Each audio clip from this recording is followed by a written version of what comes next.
Well, today marks 32 years since former President Nelson Mandela took his first steps to freedom when he was released from prison. He'd spent 27 years behind bars, 18 of them in the harsh conditions of Robben Island. His release from prison signalling the end of the Apartheid regime for most South Africans who thronged to the Cape Town City Hall to hear him speak for the first time. It was to be his first public address since he was jailed for conspiring to overthrow the government.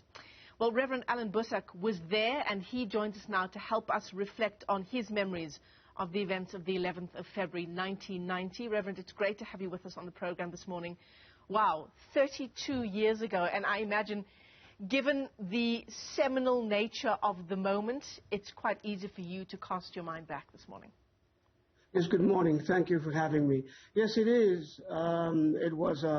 It was a Sunday that day, and for me, two things were important besides the release of Mr. Mandela on that day and his first appearance before a South African crowd in almost 30 years or something like that. I was minister of Belleville Uniting Reformed Church at the time, and we had the Reverend Jesse Jackson from the United States as our guest preacher for that day. So I had to be in church, I had to be in service, could not go to Parel, to Drakensberg prison to go and meet Mr. Mandela as he stepped out, and promised the people that I would be there at the City Hall on the Grand Parade when he arrived. And that is how it happened. And Reverend Jesse Jackson and I came there together on that day. But by the time we got there, the excitement, of course, was already very, very high. People had been waiting since the very early hours of the morning for him to come out and to be seen. And if I just think back to your own recollections about that day, I believe you spent quite a bit of time sort of trying to calm the crowd there, who understandably was incredibly excited to see the man speak. Well, they were not only excited, they were impatient. Remember, Mr. Mandela was supposed to come out at a certain hour, yes, reasonable hour, but he stayed away for much longer than we had anticipated, because as I recollect, they had him in some house and they were still talking about elements of his speech that day. So the crowd were getting impatient, the crowd were getting restless, and there were different people who tried to calm down the crowd, and finally they called upon me to try and see whether the crowd would listen. And I remember I felt that day like some auctioneer or traffic cop. I would say to the people, just sit down, move to this way and move that way. Please do not push against each other, because you will have some accident. Yeah. There were so many people there. And I remember at one point saying to somebody, look, here is my watch. If you set the example and you actually sit down and other people follow you, you can have this watch as a memento from this day.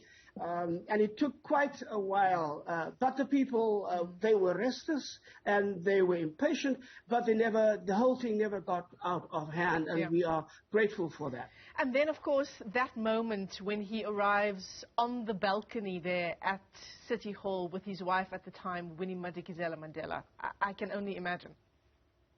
Oh, I mean, that is the kind of moment that you never forget. I mean, the crowd went absolutely bonkers. But remember, there was a combination of things. He appeared on the balcony of the City Hall, and the City Hall faces the Grand Parade, and the Grand Parade was the place in the early days of the 20s and the 30s and the 40s, and in the beginning of the 50s even, where our people came together regularly for political demonstrations, for meetings to be addressed by the leaders of the day of their different organizations. And so the Grand Parade had a very symbolic presence for us in Cape Town.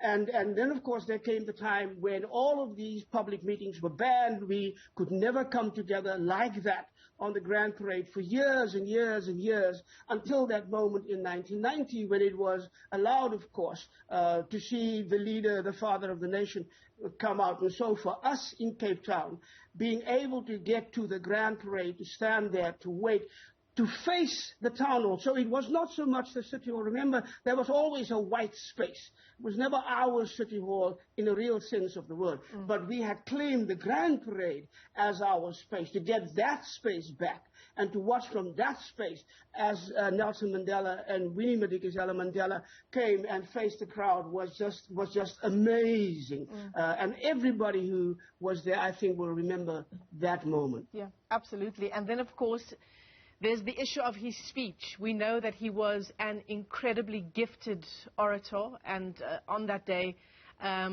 he definitely proved exactly why. Just some of the more famous snippets from his speech. I have cherished the ideal of a democratic and free society. If needs be, it's an ideal for which I am prepared to die. Well, you know, that of course was a reflection of what he said when he was in the dock. And that brought incredible emotions, certainly to me. Here he was, I mean, when he went to prison and when he stood in the dock and said, this is an ideal for which I am prepared to die. He did not say, this is an ideal for which I am prepared to kill everybody in my sight who differs from me. He did not say, this is an ideal for which I want to kill every oppressor in sight. He said that, telling his people, I may go to prison today, I don't know when I'll be seeing you again, but remember, I am willing to put my life on the altar for the sake of the freedom of my people. And to hear, now, I wasn't there. I was too young. I was 1963. I was just beginning university at the time. So I did not feel those words in the impact that they had on the people who heard him. And a whole generation of people next to me and behind me did not even understand what that meant. But to see him that day, and he repeated those words, I'm so glad that he did, because this is what he went to jail for, his willingness to sacrifice for his people. And then, of course, the other emotion, we didn't know whether Mandela would ever come out of that prison. We did not know whether he would come out of that prison alive. There were those moments when we marched for his freedom. There were those, and we did not know what would happen. There were those moments when he got ill. And we feared for his life. I remember preaching in my church at one of the prayer meetings for Mr. Mandela, and I was saying, if Mandela dies in prison, this government must know that 16th of June will look like a picnic. I mean, we were that anxious, we were that angry.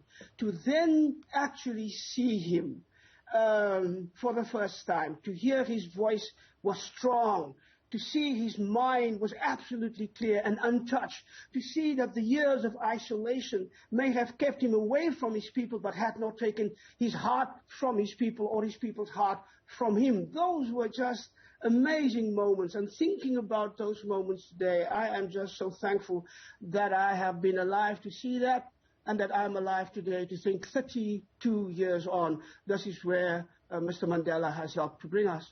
And 32 years later, we all still feel the weight of emotion from that day, the 11th of February, 1990. Reverend Allan Boesak, it's been a great pleasure talking to you. Thank you so much for your reflections on this seminal moment in our country's history.